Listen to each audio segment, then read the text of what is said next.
Greetings, Earthlings. This is Tamasha, and welcome to Monday. We got to get to the point in our lives, in our careers, in our personal things that we love to where Monday feels like a Friday. That's bad. We should never have to wake up any day and be like, "Oh, this job." Anyway, that just was something that came over my head and I just had to share it. How are you? I hope your weekend was well. Welcome to another segment of Food for Thought where I like to give you mindful bites of mental nourishment. Today is Monday, July 7th.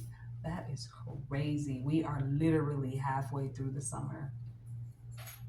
Uniqueness. For a long time, I thought I was ugly and disfigured.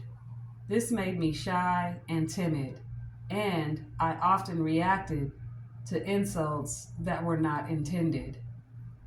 I believe though that it was from this period that I really began to see people and things. Alice Walker.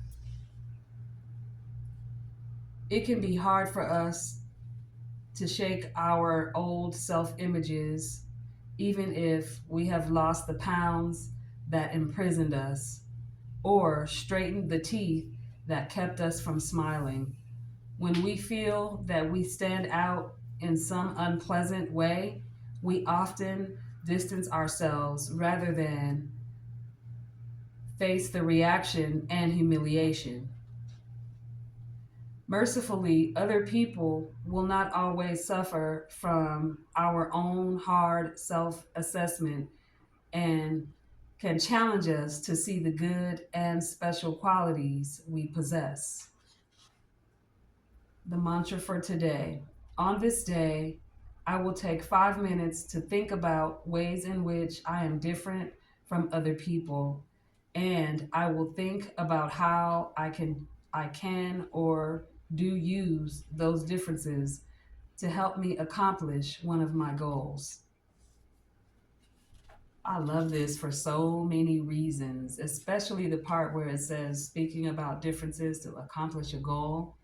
I think that's the thing that makes us unique when we start embarking on our creative endeavors. For those of us that are entrepreneurs, I think that when we have the attitude of, and I'm very guilty of this, like there are already plant-based vegans out there. There are already people who share meals and do DIY videos and like what makes me different? You makes you different.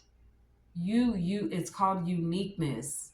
There's something that you bring to it, even if it's a certain kind of spiritual energy, even if you're the type of person that prays over every item that you create.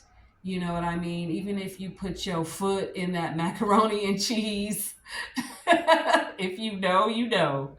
But, like it's you, it's your energy, it's your passion, it's your frequency that you are bringing to the table. So don't ever doubt yourself in any way.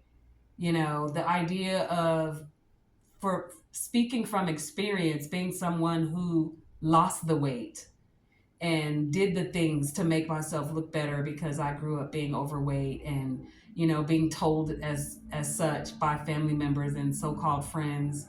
Even after losing the weight, the self-esteem didn't rise. I still found things that were very much wrong with me, but I had to tap into my uniqueness, and you're going to have to do the same thing. So get to work. Thank you for watching. Give this video a thumbs up. Subscribe to my channel if you have not already. Turn on the notification bells. I have a new podcast coming and I would love for you to be a part of it. Follow me on Instagram, and I guess that's it. If this resonates with you in any way, leave your comments below and I will see you tomorrow. Bye.